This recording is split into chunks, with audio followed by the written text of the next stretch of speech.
At Westlake High, students rushed through crowded halls laughing, whispering, trying to make it through another day. Among them was Malik Johnson. He was 15, tall for his age, with deep brown eyes that always looked like they were thinking. Malik didn't talk much. He didn't play sports or hang around in big groups. He liked math, reading and sketching ideas in his notebook, ideas for machines, inventions, and better ways to fix things. To most people, Malik was invisible. He walked with his hood up, kept his headphones in, and kept to himself. But he was never trouble. He was the kind of student who said yes ma'am and thank you without thinking twice. His teachers mostly ignored him, except one. Miss Carter. She was the kind of teacher who noticed things other people didn't. Like how Malik always sat in the back but still turned in perfect homework, or how he looked away whenever someone raised their voice. Miss Carter had taught for 15 years, and she'd learned that quiet didn't mean careless. In fact, she believed Malik was one of the smartest kids she'd ever seen. She made a habit of checking in on him, just a quick smile in the hallway or a few words after class. "You okay today, Malik?" she'd ask, and he'd nod, eyes low. "Yes, ma'am." She knew he didn't say much, but she also knew he listened to everything. Miss Carter had a file on her desk with summer programs for students like Malik, engineering camps, science scholarships, anything to give him a real shot. But not everyone saw Malik the same way. Principal Hargrove didn't really see students at all. He was in his 60s, always wore a suit and tie, and ran Westlake like a business. Rules came first, feelings came last. He believed in structure, in doing things by the book, and he didn't ask a lot of questions. Especially not when it came to students like Malik. In Hargrove's eyes, trouble had a look. And if you matched that look, too quiet, hoodie up, standing in the wrong place at the wrong time, you were a problem waiting to happen. He never meant to be unfair. At least that's what he told himself. But sometimes, the stories we believe are louder than the truth. And that's where this story begins, with a boy who didn't ask for attention, a teacher who saw more than grades, and a principal whose judgment would soon change everything. It happened on a Thursday afternoon. The halls were louder than usual after lunch. Students were switching classes, talking fast, moving quick. That's when the fight broke out. Two boys, yelling, shoving each other near the lockers outside the science wing. A loud crash. A fist thrown. Then silence. A student had been hurt, a white boy named Ryan. He said someone pushed him into the lockers and ran off. There were no clear witnesses. The security camera caught the end of it, just enough to show a few students nearby. One of them was Malik. He wasn't running. He wasn't fighting. He was just walking past, alone, with his hood up. That night, Ryan's parents called the school. The next morning, Principal Hargrove watched the blurry footage with a tight frown. He paused the video on Malik's face. "He looks nervous," Hargrove said. The assistant principal shrugged. "He's not doing anything though." Suspicious behavior, Hargrove decided. "Suspend him for 5 days while we investigate." And just like that, Malik was called into the office. He sat across from Principal Hargrove, hands in his lap, eyes down. The principal didn't ask questions. He didn't let Malik explain. He just handed him a yellow slip. "You're being suspended for involvement in yesterday's incident." Malik's throat went dry. "But, I didn't, you were there. You looked guilty." "That's enough for now." Miss Carter found out between classes. A few students had already heard. Rumors were flying. Malik fought Ryan. Malik got caught. Malik's getting expelled. She rushed to the office, heart racing. "Sir, there has to be a mistake," she told the principal. "Malik doesn't fight. He doesn't even talk to anyone." Hargrove shook his head. "I'm not going to argue about this, Miss Carter. We're keeping the school safe." "Safe from what?" she asked. "From a kid who walks quietly through the hallway," but the door had already been closed. Malik's mother was called. She worked 2 jobs and barely had time to eat, but she left work early, tears in her eyes as she sat beside her son in the office. She knew how this could go. A suspension went on his record. One wrong move and his future could slip away. That night, Malik sat in his room, staring at the ceiling. The world didn't feel fair. He had followed every rule, stayed out of trouble, and still got treated like he was guilty. Outside, the wind blew hard against the windows. Inside, a good kid sat in silence. Suspended not for what he did, but for what someone thought he might have done. Malik sat alone in the main office for most of the next day. He wasn't allowed in class, but his mom made him go to school anyway. She didn't want him sitting at home, stewing in anger. Be where they can see you, she'd said. Trying not to cry. So there he was. Head down, backpack at his feet, ignored by the same people who used to smile at him in the halls. Now they whispered. Some glanced at him like he was dangerous. Others just looked away. Every time the office door opened, Malik tensed. He wasn't angry. He was hurt. Confused, embarrassed. No one had asked what really happened.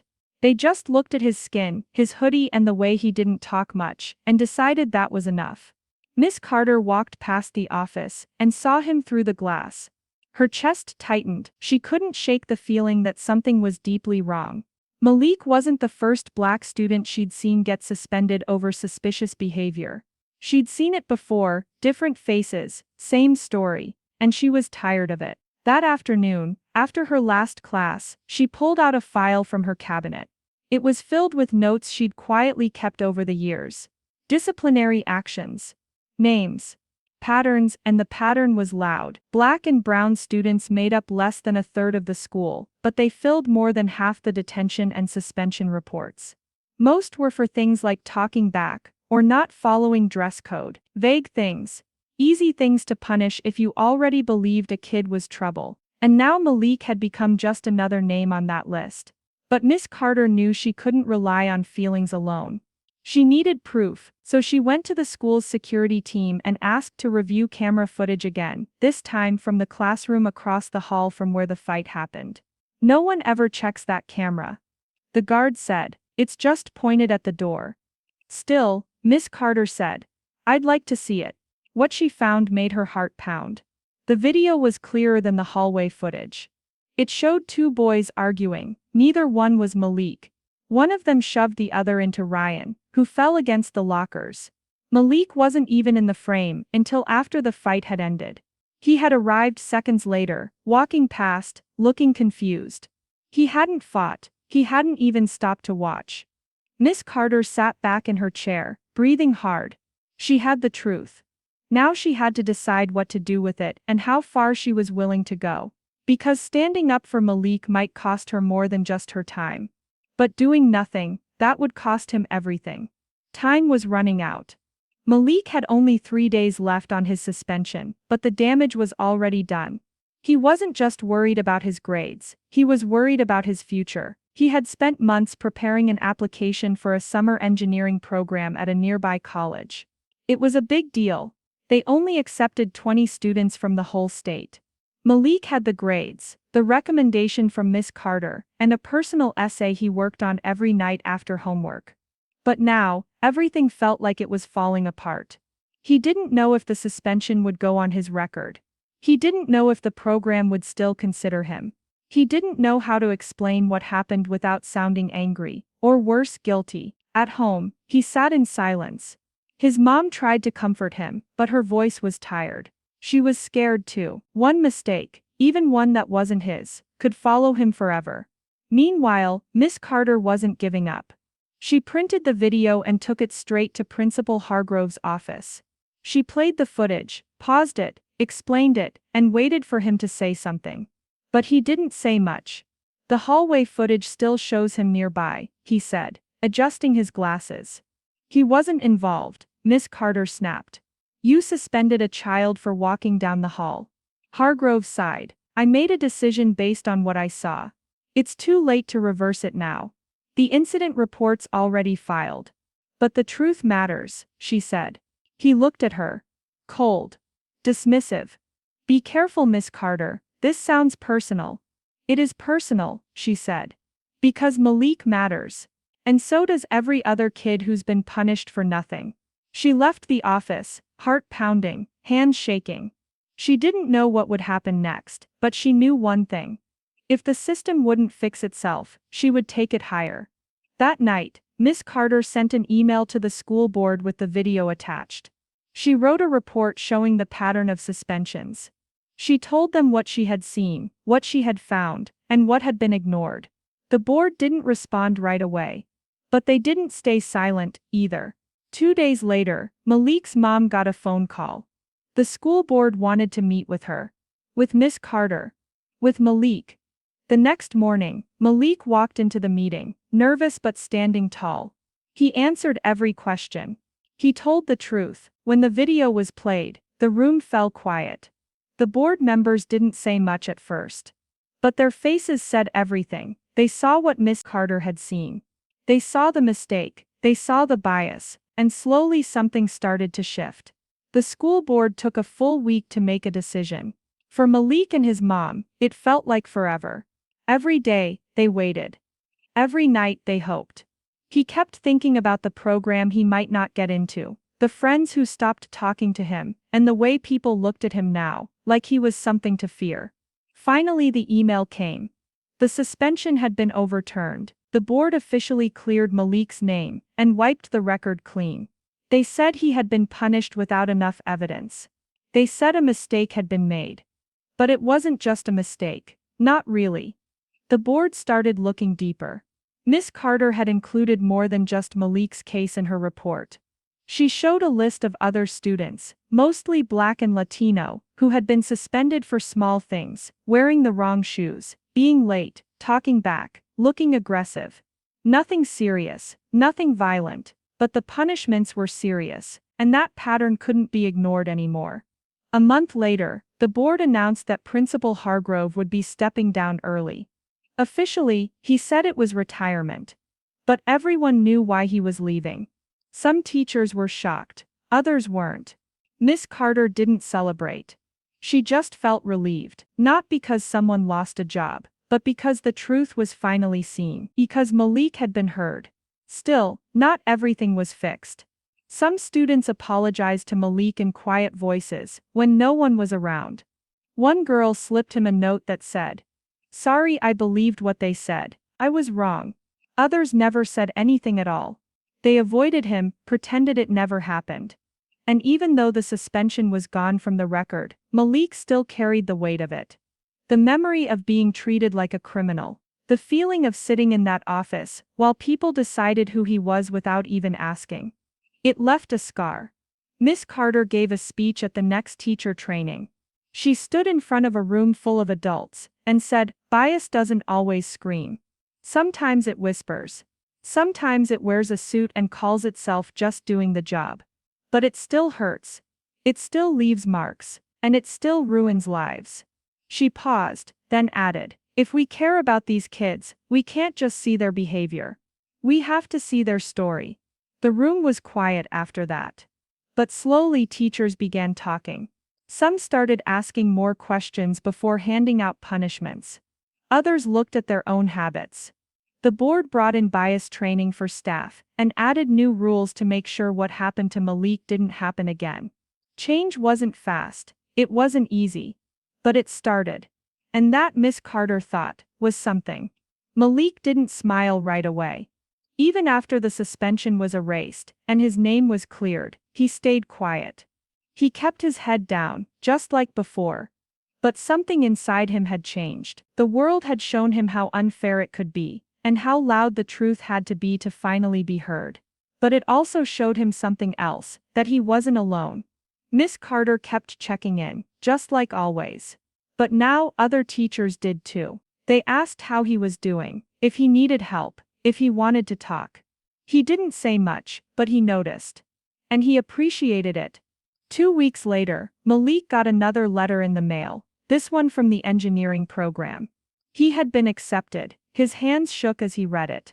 He read it again and again, just to be sure. His mom hugged him tight, crying into his shoulder. "I knew they'd see you," she whispered. "I knew it." That summer, Malik spent 6 weeks on a college campus, surrounded by kids who loved science just like him. He built robots. He designed a small solar-powered car. He gave his first public presentation, and even made a few friends who listened when he spoke. For the first time in a long time, he felt seen, not as a suspect, not as a problem, but as a builder. A creator, a kid with ideas worth hearing. Back at Westlake, changes were still happening. The school brought in new leaders, new policies, a new focus on fairness. Teachers were encouraged to look deeper before punishing a student. They had to write full reports, explain every decision, and meet with parents. The goal wasn't just to discipline, it was to understand. Malik didn't forget what happened, but he didn't let it stop him either. When he returned in the fall, he joined the robotics club. He spoke at a school assembly, his voice low but steady, as he told his story. "I almost gave up on school," he said. "But someone believed in me. And now I believe in myself." The auditorium was silent. A few kids clapped, then more. Then the whole room. Miss Carter sat in the back, smiling through tears. Later that day, she found a drawing on her desk. Malik's. It showed a tall tree growing from cracked concrete. At the bottom he had written, "Even in the hardest places, something good can grow." That picture stayed on her wall for years. Because this story wasn't just about a suspension. It was about seeing people for who they really are, not who the world assumes they are. It was about a boy who was wronged, a teacher who stood up, and a truth that refused to stay silent. And sometimes, that's how real change begins. Malik's story didn't go viral. There were no news cameras, no hashtags, no big headlines. But it still mattered, because word spread around town. Parents talked. Teachers whispered in the break room. Students paid attention, and slowly the way Westlake High handled things began to shift. The new principal, a younger woman named Dr. Alvarez, came in with a different approach. She met with students every week. She walked the halls, not just to watch, but to listen. She brought in student voices and asked them how school could feel safer, fairer, more like home. Malik became one of those voices. By his senior year, he had helped create a student advisory board, something that had never existed at Westlake before. They talked about real issues: dress codes, suspensions, bias, and respect. Not every adult liked it. But change doesn't wait for permission. Malik didn't like public speaking. But he did it anyway. He spoke quietly, thoughtfully, and people listened. Because when he talked, he didn't just speak for himself. He spoke for every kid who ever got blamed for looking wrong. Miss Carter stayed at Westlake. She didn't stop fighting for her students. And because of her, other teachers started noticing things too. They looked twice before writing someone up. They asked why, before saying "you're out." One teacher told her, "I started keeping a list, like you did. It really opened my eyes." Malik graduated with honors. He was accepted into a top engineering school. The same summer program he had once feared losing ended up offering him a full scholarship. On the day of graduation, he wore a gold sash and smiled for photos, his mother beaming beside him. No one mentioned the suspension. No one had to. It didn't define him anymore. But Malik never forgot what it felt like to be judged without cause. That feeling never completely left, and maybe it never would. But instead of letting it break him, he used it. He started a blog in college. It was quiet at first, just short posts, simple thoughts, sometimes a photo of his inventions. But then people started reading, sharing, commenting. One of his first posts read, "I used to think I had to be invisible to stay safe. Now I know I was never the problem. The problem was the silence." Years later, a freshman student at Westlake found that blog. She was quiet, like Malik used to be. Smart. Misunderstood. A little afraid. But after reading his words, she walked into school the next day with her head just a little higher. Because she realized something powerful. Someone had walked this road before her, and made it a little easier to follow. If this story moved you, don't forget to like the video, so more people hear stories that matter. Comment below, have you or someone you know ever been unfairly judged? We want to hear your voice, and subscribe for more powerful real-life stories that shine a light on truth, justice, and the strength to rise above.